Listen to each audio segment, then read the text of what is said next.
पाठ 5 साप्ताहिक धमाका। इतवार की सुबह पूरे मोहल्ले में साप्ताहिक धमाका की ही चर्चा थी।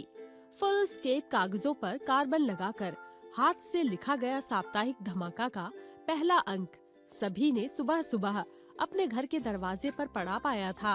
उस अंक की मुख्य खबर बड़े बड़े अक्षरों में थी। लाला धनीराम के मसालों में मिलावट। फिर छोटे अक्षरों में पूरा विवरण दिया गया था। मसाले, चीनी, अनाज आदि में लाला ने जो मिलावट की थी उसके प्रति सबको आगाह किया गया था। लाला के घिसे हुए पुराने बाटों की चर्चा थी। कम तोलने की कला में माहिर लाला को पुरस्कृत करने का प्रस्ताव भी था। साप्ताहिक धमाका में कुछ खबरें चटपटी थी, कुछ तिल मिलाने वाली। कुछ खबरों के शीर्षक थे, गुटकू भटनागर बैंगन की सब्जी से चिढ़ते हैं। ठेकेदार हजारा सिंह ने लड़की की शादी में 50,000 नगद दहेज दिया। हेडमास्टर चोपड़ा के घर स्कूल के चपरासी काम करते हैं। क्लास टीचर सोहनलाल ने 3 महीने की फीस अब तक स्कूल में जमा नहीं की। साप्ताहिक के दूसरे पृष्ठ पर कुछ शैतान बच्चों के बारे में खबरें दी गई थीं। वीरू ने पिता की घड़ी चुराकर 50 रुपयों में बेची। राजेश का सफेद कुत्ता चोरी गया। दीनू और रमेश ने स्कूल से भागकर पिक्चर देखी। अखबार के अंत में अगले अंक के मुख्य आकर्षण दिए गए थे।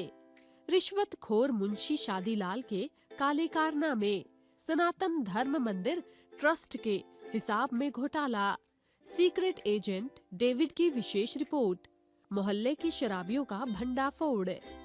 साप्ताहिक धमाका की ऐसी सनसनीखेज खबरें पढ़कर सभी हैरान थे। खबरें न केवल सच्ची थीं, बल्कि कान खड़े करने वाली थीं। संपादक के नाम के आगे हम बच्चे लिखा देखकर यह समझने में मुश्किल नहीं हुई कि यह काम कुछ बच्चों का है। कुछ लोग बच्चों के इस साहस भरे काम से खुश थे, कुछ अपनी पोल खुलने से बेहद खिसियाए हुए थे। लाला धनीराम की दुकान में तो सुबह सुबह ही हंगामा हो गया था। टंडन साहब ने 1 किलो चीनी तुलवाई, फिर किलो का बाट उठाकर देखा तो नीचे से खोखला पाया। हर तौल में कम से कम 100 ग्राम का घोटाला। लोग इकट्ठे हो गए, खूब चकचक हुई। गुटकू भटनागर निकले तो बच्चे उन्हें बैंगन की सब्जी कहकर चिढ़ाने लगे। बस यूँ समझिए कि हर तरफ धमाका हो रहा था। सब यही पूछते, यह किसने किया है, कौन है ये बच्चे, लेकिन जवाब कोई न दे पाता। देता भी कैसे। साप्ताहिक धमाका की योजना बहुत ही गुप्त ढंग से बनी थी। अगले इतवार को जब साप्ताहिक धमाका का दूसरा अंक बटा तो लगा जैसे किसी ने मिर्ची के पैकेट खोलकर हवा में उछाल दिए हों। मोहल्ले के कई सम्मानित कहे जाने वाले लोगों की पोल खुल गई थी। मंदिर का चंदा खाने वाले बच्चों को उद्यमी और पापी कह रहे थे। चोरी छिपे शराब पीने वाले अपनी सफाई दे रहे थे। मुंशी शादीलाल चिल्लाकर कह रहे थे, मैं एक एक की खबर लूंगा, जेल की हवा खिलवा दूंगा, मैं भी मुंशी हूँ मुंशी। कई दिनों तक यही कोशिश चलती रही कि साप्ताहिक धमाका के बच्चों का पता लगाया जाए। कौन लिखता है इसे, कौन खबरें इकट्ठी करता है, कब बांटा जाता है। मोहल्ले के लगभग सभी बच्चों की लिखावट के नमूने इकट्ठे किए गए। कुछ शैतान बच्चों की हरकतों पर निगाह रखी गई, लेकिन सफलता ना मिलनी थी न मिली। हारकर मोहल्ले के सभी बड़े लोगों की एक मीटिंग बुलाई गई। मुंशी शादीलाल ने कहा, ऐसे सनसनीखेज काम आजादी की लड़ाई के जमाने में क्रांतिकारी किया करते थे। उनका भी पता अंग्रेजों को लग ही जाता था। हैरानी है कि हम अपने ही दुश्मनों को नहीं पहचान पा रहे हैं। इस पर प्रोफेसर माथुर ने कहा, यह काम भी आजादी की लड़ाई के दिनों जैसा ही है। आज इस बात की बहुत जरूरत है कि जो लोग समाज और देशवासियों के दुश्मन हैं, उनका भंडा फोड़ किया जाए। यह काम हमें करना चाहिए था, लेकिन बच्चे कर रहे हैं। मैं उन बच्चों को बधाई देता हूँ। फिर तो मीटिंग में बहुत हंगामा हुआ। बिना किसी निर्णय के मीटिंग खत्म हुई। इतवार की सुबह साप्ताहिक धमाका में अन्य खबरों के साथ मीटिंग की रिपोर्टें भी थी। सबसे मजेदार खबर थी, दरअसल लाला धनीराम सुबह 4 बजे उठकर घर के बाहर अंधेरे में बैठ गए थे। लेकिन जब उजाला हुआ तो देखा कि साप्ताहिक धमाका तो पहले ही बच चुका था। साप्ताहिक धमाका के ताज़ा अंक में उन घरों के नंबर दिए गए थे जहां रेडियो बहुत जोर से बजता है। अपील की गई थी कि इससे मोहल्ले के बच्चों की पढ़ाई में बाधा पड़ती है। कृपया रेडियो धीमा बजाइए। मंदिर में रोज होने वाले कीर्तन को लाउड स्पीकर पर ना बजाने की अपील भी की गई थी। अगले अंक के 2 प्रमुख आकर्षण थे। नकली दवाएं देने वाले डॉक्टरों से सावधान, ब्रिगेडियर कपूर की मुर्गियों का चोर कौन। अगर साप्ताहिक धमाका कुछ लोगों पर चोट करता तो दूसरी ओर वह लोकप्रिय भी हो रहा था। नगर के एक दैनिक पत्र में बच्चों द्वारा गुप्त रूप से किए जाने वाले इस काम पर संपादकीय भी छपा। साप्ताहिक धमाका का महत्व तब और बढ़ गया जब कई डॉक्टरों के यहाँ नकली दवाइयाँ पकड़ी गई। इसके साथ ब्रिगेडियर कपूर ने अब्दुल्ला होटल के मालिक की पुलिस में रिपोर्ट की। पुलिस की मार ने अब्दुल्ला से मुर्गियों की चोरी उगलवा ली। धीरे धीरे मोहल्ले में काफी सफाई हो गई। एक दिन अचानक ही घोषणा हुई कि साप्ताहिक धमाका के संपादक बच्चों को पुरस्कार देने के लिए शाम को सभा होगी। सभी लोग उन बच्चों को देखने के लिए उत्सुक थे।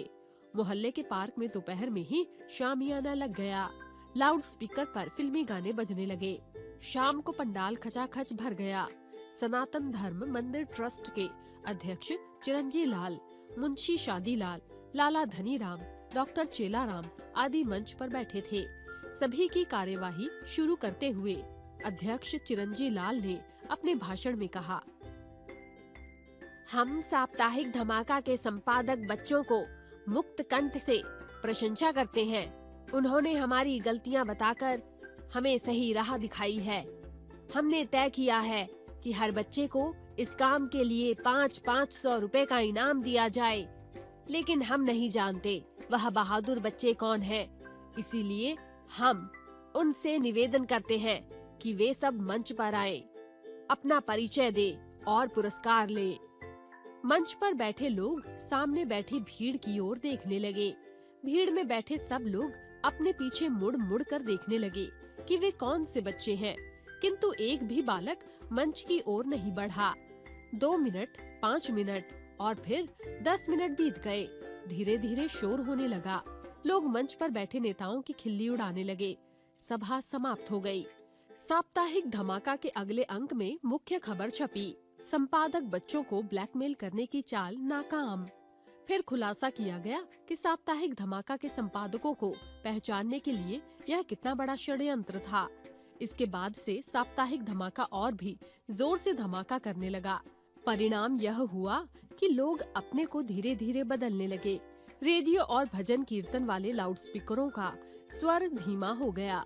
मुंशी शादीलाल भी कहने लगे, अरे भाई, इस वानर सेना से कौन दुश्मनी ले, जो भगवान दे उसी में खुश हूँ। डॉक्टरों के यहाँ भी ठीक दवाएं मिलने लगी। साप्ताहिक धमाका अभी बंद नहीं हुआ। हर इतवार की सुबह उसके अंक बट जाते हैं। अब एक राज की बात सुनो। पिछले दिनों मैंने साप्ताहिक धमाका के संपादक बच्चों से मुलाकात की। उन्हें इस साहसिक और जोखिम भरे काम के लिए बधाई दी। सबसे अधिक प्रशंसा इस बात के लिए की कि उन्होंने अपनी गोपनीयता बनाए रखी। तुम्हें यह जानकर आश्चर्य होगा कि संपादक बच्चे उसी मोहल्ले के हैं। इनकी संख्या 4 है। चारों बिल्कुल सहज होकर रहते हैं, लेकिन उनकी तेज निगाह से कोई बात छिप नहीं पाती। पहले अखबार की एक प्रति तैयार की जाती है, फिर 4 प्रतियां। इसके बाद चारों बच्चे मिलकर उसकी ढेर सारी प्रतियां बनाते हैं। जानते हो इनकी लिखावट क्यों नहीं पकड़ में आती? इसलिए कि चारों ने बाएं हाथ से लिखने का भी अच्छा अभ्यास किया है। उन्होंने यह नहीं बताया कि वे अपना काम कब और कहाँ करते हैं। उन्हें अपनी सफलता पर खुशी है। उनका कहना है कि जैसे ही उनके मोहल्ले की समस्याएं हल हो जाएंगी, धमाका बंद हो जाएगा, लेकिन जरूरत पड़ने पर वे इसे दोबारा शुरू कर देंगे। इसीलिए उन्होंने अपनी सभी बातों को गुप्त रखा है। अगर कहीं साप्ताहिक धमाका का अंक मिले तो जरूर पढ़ना। वह समाज के नाम बच्चों को चुनौती है। सुना है साप्ताहिक धमाका का जोरदार विशेषांक भी निकलने वाला है।